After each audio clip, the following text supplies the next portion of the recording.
Greetings and salutations. So good to see you all one more episode of Sound Mind.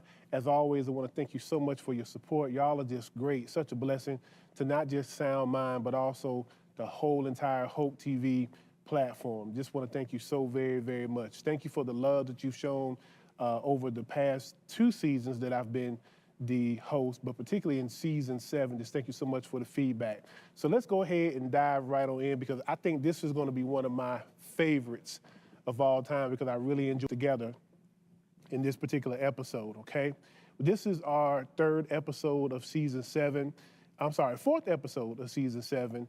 And if you have not had an opportunity to see the other 3 episodes where we talked about the psychology of temptation, I really, really want to encourage you to go and review that whole series, because we touched on some very, very relevant things, okay? For those that may not know me, I am a 26-year clinical practitioner. I've worked in a variety of different elements and different environments, and I am a faith-based clinical practitioner. So basically, everything that I do is generated not just from my clinical training and my formal education, but driven by my faith. I believe in the concept of what I call a psycho-spiritual approach with my population that I treat in my individual practice.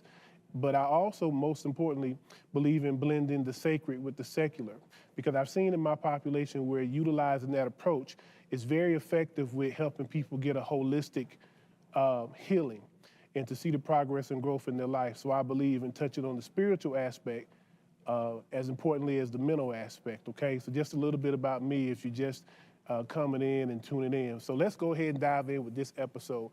As I said, I really enjoyed I want to share a little bit about what this particular episode was going to entail. So the title of this particular episode is Before I Let Go, the 3 Ps, okay? So let me repeat that again. The title of this particular episode is Before I Let Go, the 3 Ps. And this is going to be a 2-episode dynamic, because what I and make sure that you really understand all of the concepts and all of the tools that we present on every episode of Sound Mind, because I really want you to get it. So I don't want to be rushed, because I really want these things to be life-changing. I want these things to lead to some conversations that lead to conviction, which ultimately leads to conversion. Always the goal here at Sound Mind is to have conversation that leads to some conviction, which ultimately leads to conversion, okay? So, before I let go, the 3 Ps. So, as always, we're going to go through a couple of different dynamics where we're going to talk about the relevance, which is basically the history. That matter is important. And also the particular areas of behavioral health, mental health, and psychology that this particular episode will address. And what I want to do is, moving forward, I want to specifically be able to identify the areas where each episode will be able to address a particular dynamic as it relates to mental health, behavioral health, counseling. Just tell you exactly what area I've utilized this in my practice and when I've seen it be the most beneficial for people that I've worked with, okay? So we're gonna go over relevance and go probably over at least one of the first Ps. Maybe have plenty of time to absorb it. Get your pen, get your paper, take everything down that you need to, because this is really, really life-changing. Now, as I said, I utilize this in my practice, particularly when I'm working with individuals as it relates to couples, communication, self-esteem. This is a tool that I utilize and I developed about 5 years ago. It came to me in my reading, in my research, in my prayer, how to move people along and how to help people understand when is the right time to say certain things and when's the right time to move. Sometimes people are very hesitant to make certain moves and actions because they haven't really had the opportunity to really gather their thoughts, gather their emotions. And as a result, they get stuck and sometimes make the wrong decisions, okay? And so with this particular tool, with the 3 Ps, it's gonna help us to be able to move through that process in a 3-tiered manner, okay? So it's 3 levels to it, 3 tiers to it. And let me explain to you the overall concept of the 3 Ps, okay? Now, as it relates to clinical regard, in these following areas, as I said, I utilize this in my practice as it relates to helping people with communication, as it relates to being more effective in their family communications, particularly with my married couples. I use this a lot when I separate my husband and wives from one another and work with them one-on-one. This is something that I really, really promote, and it's very successful. A lot of people come back and say, hey, the 3Ps worked in our communication because they were able to make it more effective based by utilizing this tool. So again, I utilize this for communication, but then also for people that have challenges with self-esteem, decision-making, self-doubt, faith and trust. Those are the core areas that I tend to use this particular tool with. And that's what makes it areas that may be a challenge for you. Please take this down and please implement it. If there's any questions about it, I would love to work with you one-on-one, so feel free to contact me through my practice, which is Valiant Therapy, ValiantTherapy.com, valianttherapy.com. So again, this is the area of clinical expertise, but here's where it's important with the 3Ps. And here's what the 3Ps are, okay? The third P is present, okay? So once again, the 3Ps are pray, it's P number 1, process, P number 2, present, P number 3, okay? And the reason why this is so important and so relevant and so when we are attempting to communicate, we do it wrong. We do it very ineffectively. And what I found in working with couples and individuals over my 26-year career, oftentimes when people get frustrated in a situation, what they end up doing is they end up presenting to process, let alone pray. So what I mean by that is when a person gets caught up in a moment, when a moment gets the better of them, people tend to have a tendency to just say whatever. And we know what that looks like sometimes when you're in a relationship and you're having a conversation and somebody says something that you don't like. You know, your husband says something to you that rubbed you the wrong way. Your girlfriend says something to you that made you think, okay, you're talking to me crazy, and immediately we just go in. And when we go in, it's very impulsive. It's not thought out, and sometimes the consequences of that just makes us, and when I looked at a lot of the challenges that people were having when it came to communication, but then not just that, but also with issues regarding self-esteem, faith and trust, it seemed to be that impulsivity in those moments of where decisions need to be made or when things need to be communicated, that tended to be where people tended to have the biggest issues, that they just said whatever in the moment, they went with it, and then the regret, oh, I wasn't thinking, I had this on my mind, I had that on my mind, they came at me wrong, and so now everything is just blown up and we have a much greater situation on our hand that we could have addressed and managed a little bit differently if we had just taken some time to go through the process of just literally looking at our thoughts, our feelings, and being in wrong, because oftentimes our delivery, the delivery can be misinterpreted, it can be mistimed, and as a result, with the best of intentions, sometimes we don't say the things that are the most effective. So we present wrong. We process wrong because oftentimes we just go with the first thoughts that we have. In addition to going with the first thoughts that we have, we also have a tendency as human beings to go with the thoughts. So we go with the first thoughts and the worst thoughts. For some reason, we just think worst case scenario all the time, and then we act on it. Sometimes with my couples, if there's some issues in the relationship and say there's somebody that calls and the other partner doesn't answer, and if there have been some issues in the past, the first thing that they think about is somebody doing somebody wrong or somebody doing somebody dirty or doing something sneaky. First thought often is the worst thought. And when you don't take time to process through that, you can make a situation avoided. We do that on our job sometimes. If our supervisor reaches out to us, automatically we think, what'd I do wrong? Am I about to get written up, okay? So a lot of times our processing is wrong. But then when it comes to praying, sometimes we even do that wrong. And often we pray wrong from the perspective of we may not even pray, or if we do pray, we pray from a place of being angry.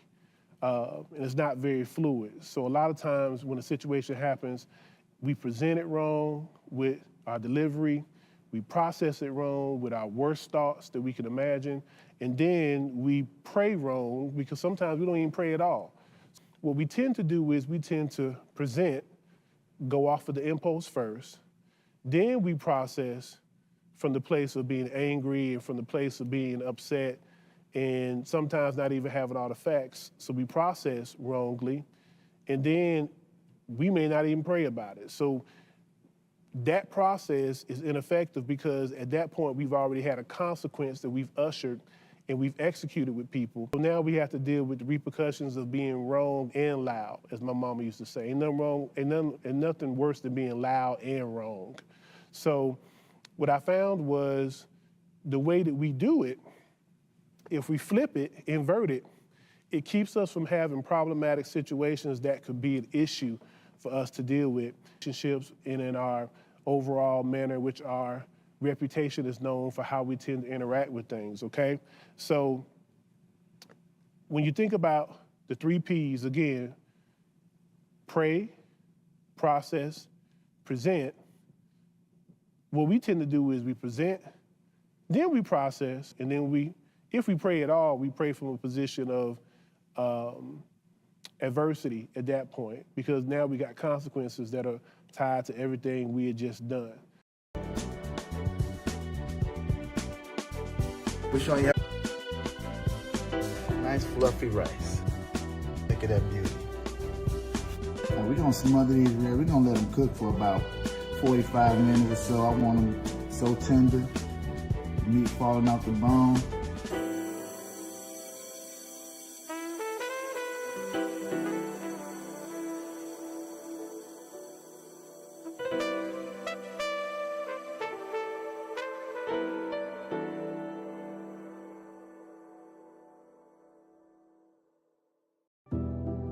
Today, we face an unprecedented crisis. Tens of millions of refugees have been forced from their homes. But you can make a difference. Turn disruption and despair to hope and opportunity. Even small amounts make a big difference. Provide shelter, support, or jobs in your community. The more we understand, the greater sense of belonging we create. Act now. Visit supportcrisisrelief.org. There's a decline in blood donations. Talk to us about why should we get blood? When you donate, you save 3 lives. So I think this is a great thing, like your platelets, your whole blood, and your plasma is split up. So it's not going directly to one patient, but it's actually being split up and it's going to 3 different patients.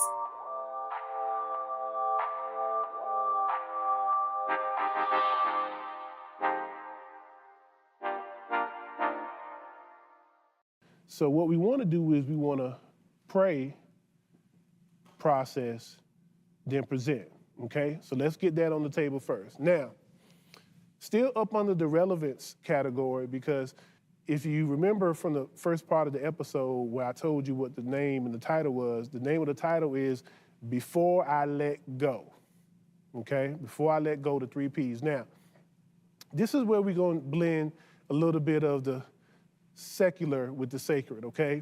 Because as I was developing the American community, we all know what happens when we hear Frankie Beverly and Maze, particularly the song Before I Let Go. You put that on at any family reunion, you put that on at any wedding, everybody get up and there's gonna be some electric slide going on, there's gonna be some dancing regardless of the age. To the younger generation that heard Beyonce's version, that was cute, that was nice, but the OG, the original, was indeed Frankie Beverly and Maze. So when I thought about this particular model and tool that I utilize, I heard Frankie is singing 4 parts where he says, I really love you, you should know, I want to make sure I'm right before I let go. Now, that's going to be how we're going to ride it with the sacred and the secular. But we're going to use Frankie Beverly to come to, not actually on the show, we're going to invite him to the pulpit, or to the desk rather, in this capacity, because he's going to help me with this as far as that particular phrase. Because that's really what we're wanting to do when you're talking about praying, processing, presenting. He's basically saying, when he says, I really love you, he's saying my feelings towards you. And then when he says, you should know, he's saying the evidence of my feelings. And when he says, I want to make sure I'm right, what he's saying is, I want to be in alignment. I want to get the facts. I want everything to be solid. And then when he says, before I let go, before I move. So that's what we want to utilize as we go into the first P, which is to pray, okay? So going with the 3 Ps, our first P is to pray. And pray is the prayer, doesn't really matter, but praying is the first filter, okay? So with prayer being the first filter, if we take that and we go with what the good brother Frankie Beverly is saying, this is the before part. In our phrase, before I let go, this is the before. So when you think pray, this is what we want to do before, all right?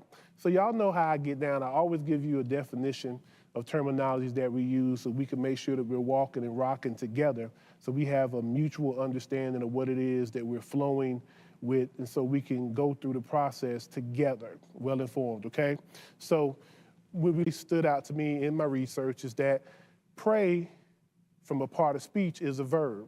So what we're saying is action, out the gate. Pray and praying is an action. It's something that we have to do. Before we make any decision, before we do anything, we have to pray because it's so important because of the 2 components that prayer typically has to it. Now, what I tend to practice and promote is that prayer, by its definition, has 2 components. It has supplication and communication. That occurs when a person gets to the point in their prayer life where you understand that prayer is not just asking for things, it's also just basic communication. It's basic conversation about whatever's going on in your life. Now, the way that I promote this in my practice is that a lot of the different theories that I know that promote, open conversation and dialogue, cognitive behavioral, rational emotive behavioral therapy, positive psychology, Gestalt, all these are basic talk therapies. But a lot of times what takes therapy to another level is that I tend to want to model what it is that I see biblically and then infuse it with what I know clinically. So in saying that, when it comes to prayer, our basic conversations should be like our prayer life. I can tell a person's communication pattern, excuse me, based on how their prayer pattern is. So with prayer being a conversation that we have that's not just based on asking, but also just having basic conversations about how we feel about certain things, how we process certain things. It's just talking, and it's a very intimate act. So prayer is the blueprint for how we should be communicating with ourselves, first of all with God, but then secondly with ourselves and with others, okay? Having a conversation not just about when I want something or when there's a complaint, but when I'm just basically talking, okay? So just try to implement that in your relationships where you have with God, but then have conversations with yourself, honest dialogue, based on not asking anything, but just basic conversation, just talking. I think that's a very intimate practice that really takes your self-understanding and your relational maturity to a whole nother level. We don't have to have a reason to talk. Like, we don't have to have a reason to pray and talk to God just because we want that engagement in that conversation. And we just want that level of intimacy together, just talking. It's a beautiful thing if you keep it ongoing and keep it relevant. Excuse me. So our operational definition for pray is defined as the following.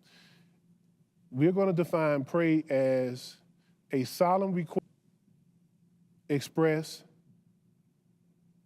thanks to God, okay?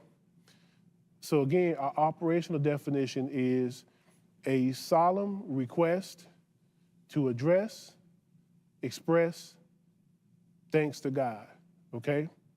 So what we have here is, first of all, we have request, which is supplication, but then we have addressing. We're talking about specific issues, okay? Specific things that are going on. But then also to express. We're talking about our feelings. and thanks to God, saying appreciate. So again, using that as the blueprint of our communication practices, these are things that we should be utilizing in our basic communication practices with human beings as well, those that we love. We want to address things, ask for things, talk about our feelings, but then be appreciative. But in terms of the 3 Ps, okay, as far as processing is concerned, the reason why prayer is so important is that it's the first filter, okay? I say that all the time. One of the things I love about prayer and how I try to also mirror that in therapy is that prayer is the most genuine, authentic, and rawest filter you can have. Because you can go to God and say, what I love about our Father is that He's not gonna throw it back in your face. Now, you know how we do in our relationships, when people say things to us and we talk about it, and then we first do anything like that. And what I try to promote, particularly with my couples in my practice, is to emulate the same behavior, because we wanna make certain that we feel as if our loved ones can look at us and see us to be a place of safety, to see us to be a place of solitude and refuge. And it's hard for people to do that if when you get upset, you say things to them that they entrusted to you when you all were in a different place. So some things should just be off limits. And that's the beautiful part about prayer, is that God don't run and tell anybody. And until you hold up, Jerusalem's calling, I gotta take that call. He's gonna be there as long as you are and as long as you wanna be engaged. And so that's the beautiful part about prayer. And that's why before we do anything else, we wanna make certain that we pray, because it's the rawest filter. So when you're the most upset, when you're the most bothered, you have the opportunity to utilize that filter and not worry about somebody throwing it back in your face because you were upset. So that's the part about prayer that I love.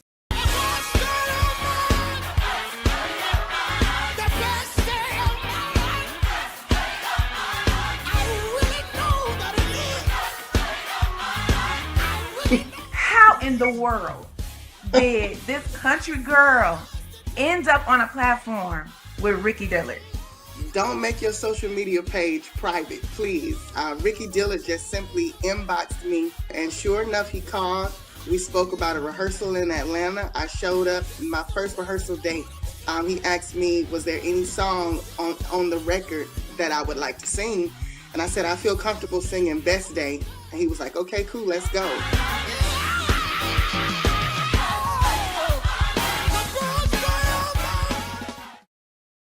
You budget. You pay bills. Yet somehow women like you, like me, Are 80% more likely than men to live in poverty in retirement. So here's what we're gonna do now.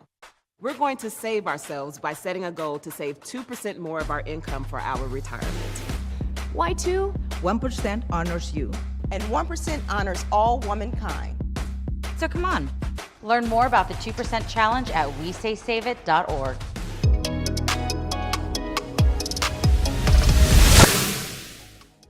In the morning, what are some of the first things that are important to you as far as your grooming in the morning? I used to be what they call a metrosexual. I used to get manis, pedis, and facials, and I'm just starting back to getting my facials and stuff done. You know, the metrosexual part of it, because I just remember that used to be the thing. For a while, that was the thing. If you went and got groomed, you know, that was a label that you got. And y'all excuse me, but I used to correct folks quick. Like, I'm not even metrosexual. I'm just sexual. That's just it. So don't put no label on me. Don't put nothing on me. Completely. I got to use that one. I said I was just well groomed. No. If you want to give me a label, give me the right one. Yeah. But that's just, you know. But I have learned that it's okay too. For me to groom absolutely. myself.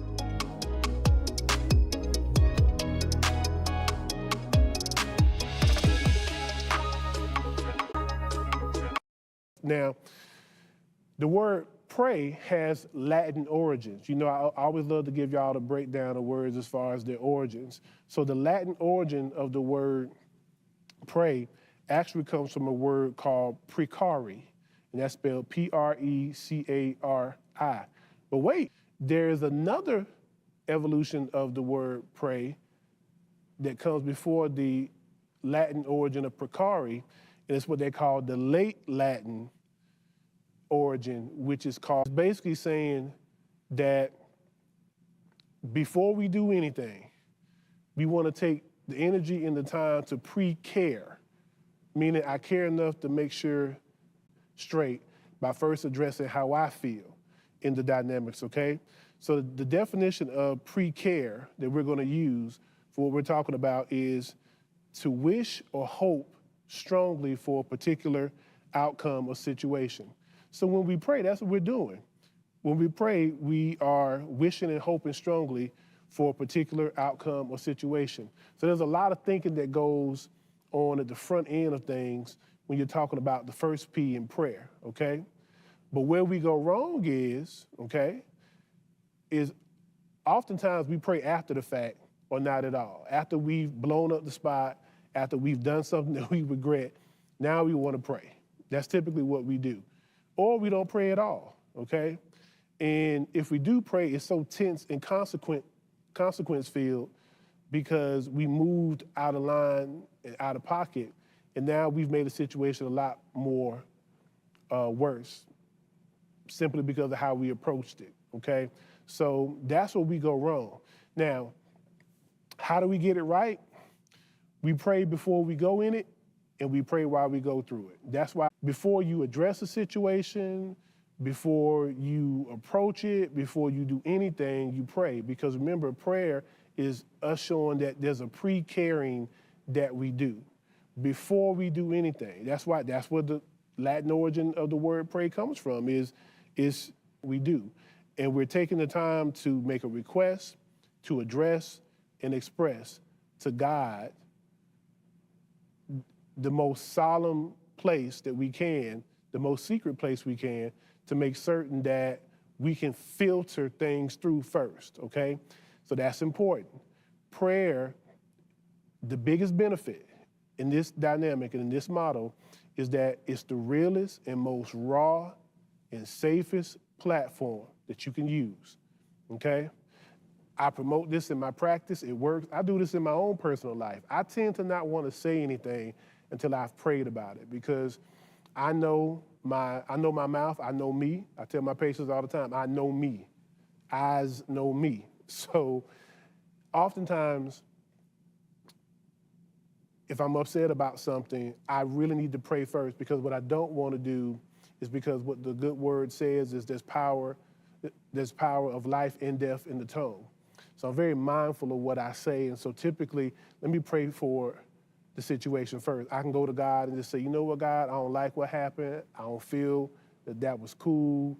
It feels unfair. That was mistreatment. I don't know how much longer I can maintain in this position. That's just being real and raw. And so when you pray, that first impulse that we tend to feel, that first instance of just being raw and out of control, we can have that opportunity to show that with God, and then automatically it filters the first layer of things that we may experience. And so often is that rawest part of us tends to come out immediately, and then as a result, we end up having negative interactions that are now even worse because now we've added things to it to make it more complicated and even more hurtful because we just went straight into the presentation part. We just said whatever, and we didn't filter it. So the first P is pray. Now, going back to the good brother Frankie Beverly, this is the before part. Remember what he said, before I let go, okay? He wants to make sure he's right before he lets go, okay? So this is the before part, all right? So that is our first P, okay? So what we've done in this episode is we have gone over the relevance as it relates to the clinical, how we get it wrong in terms of we present wrongly in our delivery, we process wrongly in our thoughts, and then we pray wrongly because sometimes we don't even pray. So therefore, we've already worked a situation in a negative space because we haven't done the processing part that comes with praying and then processing.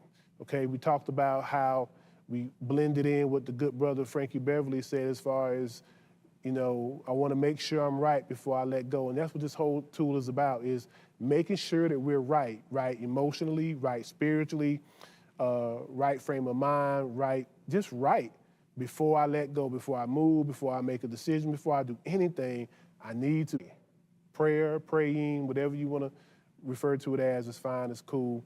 As long as we're doing something related to pray, because praying is the first filter, all right? It's the first filter. And so keeping that in mind, we're able to move forward because we understand that we want to have that intimate time with God so that we can process the rawness of however we feel, because we don't want to project that on somebody that we love or somebody that we're in relationship with or somebody that we have a mutual respect for. And that's the benefit of the first P, which is pray, okay? So we covered that in the first episode, well, the first part of this episode. So what we'll be doing in the next episode is we're going to go over the second and third Ps. Now, the second P is process.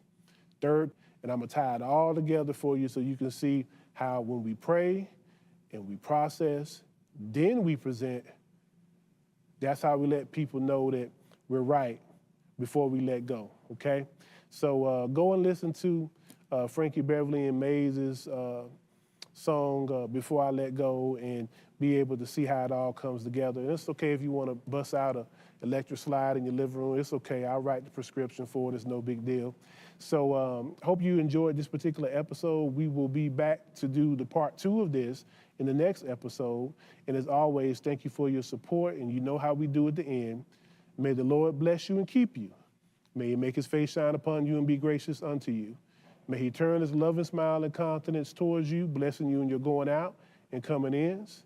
And may he give thee shalom peace. I am Jay Gideon Winfrey, licensed therapist, and may the Lord watch between you and me while we are away from one another. And I will see you next time. Take care. Love y'all. Bye.